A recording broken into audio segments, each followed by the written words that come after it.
নিতাই গৌর হরিবল গৌর হরিবল। শুধু শ্রীগুরু কৃপা ধন্যা গৌর অনুরাগী পরম বৈষ্ণব ভাগবত মন্ডলী, আমার গৌর প্রেম মন্দাকিনী ধারার সুরসিক রাজহংসিনী ভক্ত সকল এবং আমার রাধা গোবিন্দের এই অপ্রাকৃত দিব্য চিন্ময় সদ্য প্রস্ফুটিত বৈষ্ণব পদাবলী রূপী পুষ্পোদ্যানে অপ্রাকৃত মকরন্ধ ভক্ত ভ্রমর সকল কীর্তনের প্রারম্ভে এহেন অপরাহ্নকালে আপনাদের মতো সাধুগুরু বৈষ্ণবের চরণে কীর্তন জগতের সর্বকনিষ্ঠ অতি কনিষ্ঠ জ্ঞানহীন ভক্তিহীন গৌর প্রেম মাধুর্যহীন পরমদীন শ্রীমতী চৈতালি রায় এবং এই ক্ষুদ্রাতি ক্ষুদ্র কীর্তন সম্প্রদায়ের পক্ষ থেকে জানাই শত সহস্র কোটি জয় জয় শ্রী গৌর সেবনাথ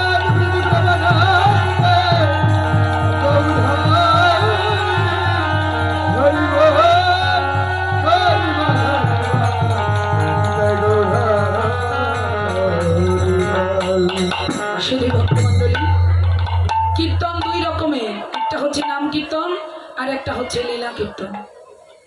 লীলা কীর্তন আবার দুই রকমের সাধারণত, একটা হচ্ছে নৈমিত্তিক লীলা আর একটা হচ্ছে নিত্য লীলা। তো আজ আমাদের যা কর্তব্য এবং আস্বাদ্য বিষয়, আলোচ্য বিষয়, সেটি হলো ভগবানের নিত্য লীলা। নিত্য লীলা কাকে বলে? যে লীলা প্রত্যেক দিন সম্পন্ন হয়, প্রতিদিন নিয়মিত। নিত্য মানে কিন্তু নয় ঋষিকার তয়ে জফলা নিত্য, আর নয় রিকার, সেদিন কোথায় যেন দেখলাম নয় রিকার তয়ে জফলা নৃত্য। নৃত্য মানে নাচ, ওই নৃত্য কিন্তু এই নৃত্য নয়, এটা হলো নিত্য, অর্থাৎ প্রত্যেক দিন রেগুলার নিয়মিত। তো যে লীলা প্রতিনিয়ত প্রত্যেকের জীবনে ঘটেছে, ঘটছে এবং ঘটবে, এটা হলো নিত্যলীলা।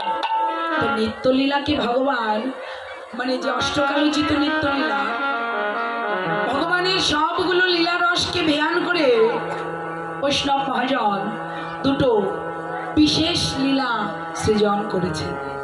কি লীলা? একটা হচ্ছে গমন গোষ্ঠ আর একটা হচ্ছে উত্তর গোষ্ঠ। আমাদের গীতব্য বিষয় উত্তর গোষ্ঠ। গমন গোষ্ঠ আমাদের সবার হয়ে গেছে, এই সংসার গোচারণ ভূমিতে আমরা সবাই এসেছি চারণ করবার জন্য। এবার গোচারণ অন্তে আমাদেরকে ফিরে যেতে হবে আপন গৃহাভিমুখে। তাহলে উত্তর গোষ্ঠ শব্দের অর্থ কি? উত্তর শব্দের অর্থ হলো পুনশ্চ, আবার, পুনরায়, পুনরায় ফিরে যাওয়া। জানিতাই তবে উত্তর গোষ্ঠ শব্দ মানে শুধু বল হরি হরি বল তা নয়। কীর্তনের দুটো দিক আছে, একটা বাহিরের দিক, একটা ভিতরের দিক, একটা অন্তরঙ্গ দিক, একটা বহিরঙ্গ দিক। কীর্তন শুধু গান নয় বাবা, কীর্তন হলো কলিহত জীবের দর্পণ সদৃশ। কে আমি, আমার পরিচয় কি, আমার স্বরূপ কি, আমি কোথায় ছিলাম, আমি কোথায় এলাম, আর কি কাজেই বা এলাম।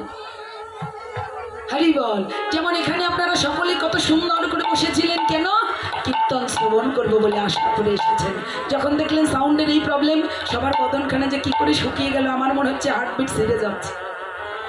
জানি তাই, তাহলে যে কাজে এসেছি সেই কাজ যদি সঠিকভাবে পালিত না হয়, বাস্তবায়িত না হয়, ফিরে যাবার বেলায় কিন্তু এইরকম বিরস বদন নিয়ে ফিরে যেতে হয় সবার। তাই বলি হে ভক্ত বৈষ্ণবগণ, যে যাই করো প্রত্যেকের হৃদয়ে এ কথাটা একেবারে সুন্দর করে সেট আপ করে নাও, কি এসেছি ভাবে একদিন চলে যেতে হবে। এই পঞ্চতত্ত্বে গড়া দেহ একদিন পঞ্চতত্ত্বে বিলীন হয়ে যাবে। হিন্দুদের শ্মশানে পুড়ে ছাই করে দেবে, মুসলিম ভাইদের দাপন করে এই ক্ষিতি তত্ত্ব মাটির সঙ্গে মাটি হয়ে মিলে যাবে। যাদের সলিল সমাধি করে তাহলে অপতত্ত্ব জলের সঙ্গে জল অপতত্ত্ব একই তত্ত্ব মিলেমিশে একাকার হয়ে যাবে। এই পঞ্চতত্ত্বের সঙ্গে বিলীন হয়ে যাবে। তাহলে থাকবে কি? বিশ্ববরেণ্য কবিগুরু বললেন, ঠাই নাই ছোট সে তরি।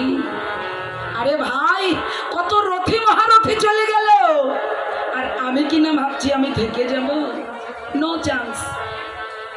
কত রথী মহারথী, ধনী পণ্ডিত, জ্ঞানী মানি ইত্যাদি ইত্যাদি প্রত্যেককেই চলে যেতে হলো। দেখুন কুরুক্ষেত্র যুদ্ধে পারেছে, কেউ থাকলো না, আমিও থাকবো না। ঠাই নাই ছোট সে তরি, আমারই সোনার ধানে গিয়েছে ভরি।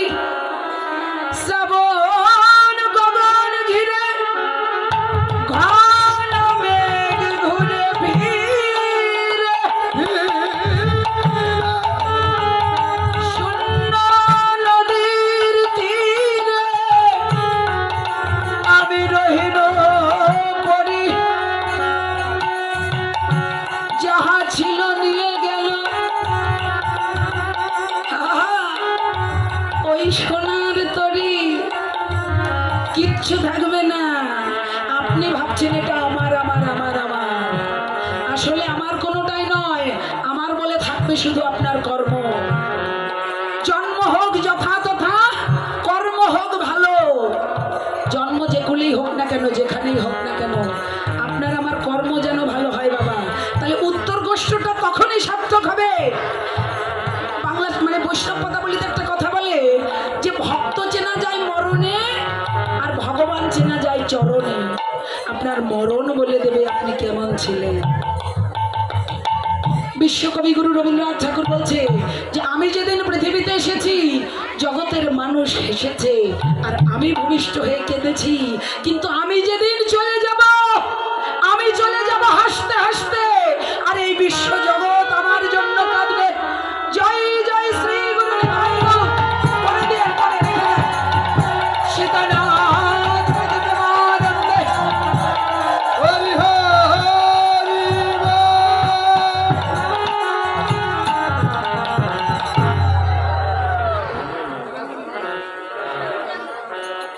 তাই আসুন বাবা, আমরা সকলে মিলে এই উত্তর গোষ্ঠীর পদ স্মরণ করব এবং সাধন করব। এই উত্তর গোষ্ঠ হলো জীবনের হিসাবের পদ। এটা তখন দিতে পারেননি যখন ব্রেকআপ ছিল। হরি বল, হরি বল।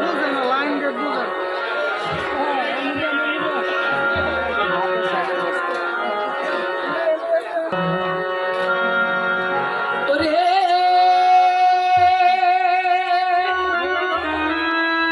ওরে সুরধনী,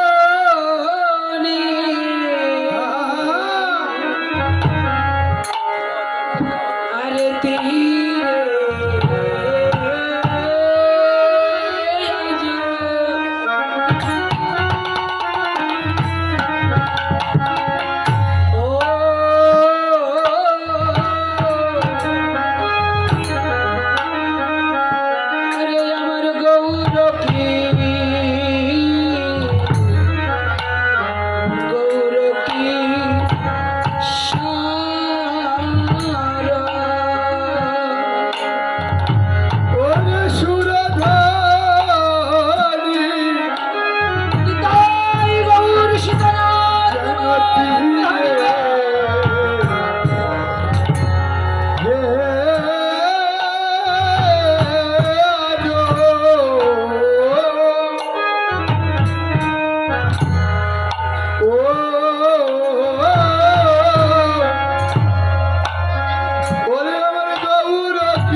বিভোর যে হলো রে বিভোর যে হলো রে আমার ভাবরে ধীর রসের গোড়া বিভোর যে হলো রে আর ভবনিধি রাসের গোড়া বিভোর যে হলো রে বলি ভাবরে ধীর রসের গোড়া বিভোর যে হলো রে ভবনিধি রাসের গোড়া বিভোর যে হলো রে বিভোর হবে না কেন রে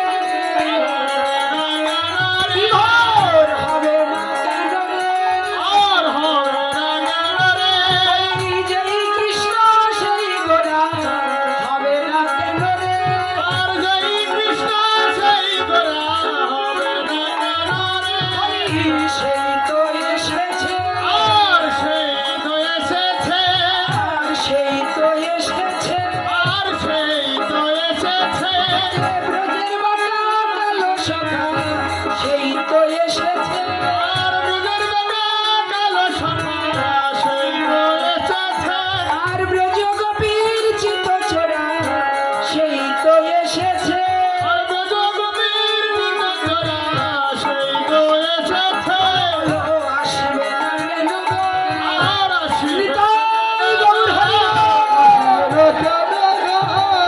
পতিত পাবন গোড়ায় আমার আসবে না কেন গো আর মদিন বাবার গোড়ায় আমার আসিবে না গো চুরি করে এসেছে আর চুরি করে এসেছে আর চুরি করে এসেছে চুরি করে এসেছে আর ব্রজ গোপীর নিজ ভাণ্ডারে চুরি করে এসেছে আর গীতা নবীর মন্দিরে চুরি করে এসেছে পালাবে তাই এসেছে এসেছে পালাবে তাই এসেছে পালাবে তো এসেছে আমার সচি মায়ের ভাঙা ঘরে পালাবে তাই এসেছে আর সতী মায়ের ভাঙা ঘরে পালাবে তো এসেছে আর ধরা পড়ে গেল রে আর ধরা পড়ে গেল রে ধরা পড়ে গেল রে আর ধরা পড়ে গেল রে রায়ের আমানন্দের কাছে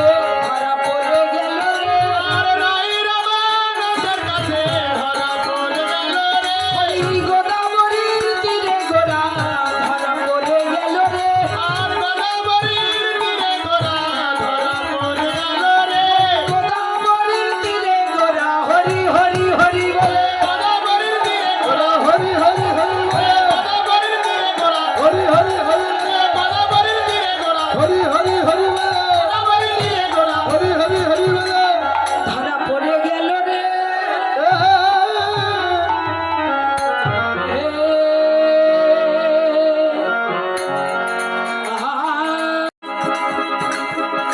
ঈশ্বর পরম কৃষ্ণ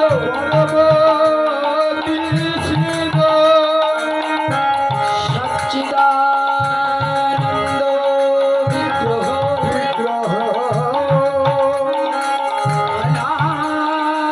অনাদিরাদি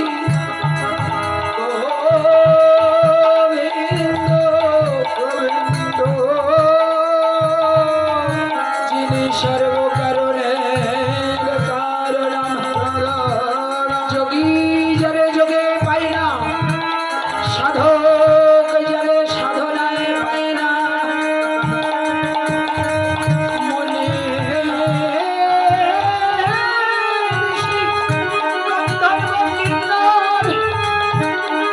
যারে জনম জনম ভজনা করিয়া যার শ্রীচরণ লাভ করিতে পারে না সেই বিরিঞ্চি বাঞ্ছিত ধন কলি যুগ পাবন অবতার শ্রীমান মহাপ্রভু আমার আজ সুরধনী গঙ্গার তীরে সহচার গণ মেলে বিভোর হলো। জয় জয় শ্রী গুরু নিতাই গৌর।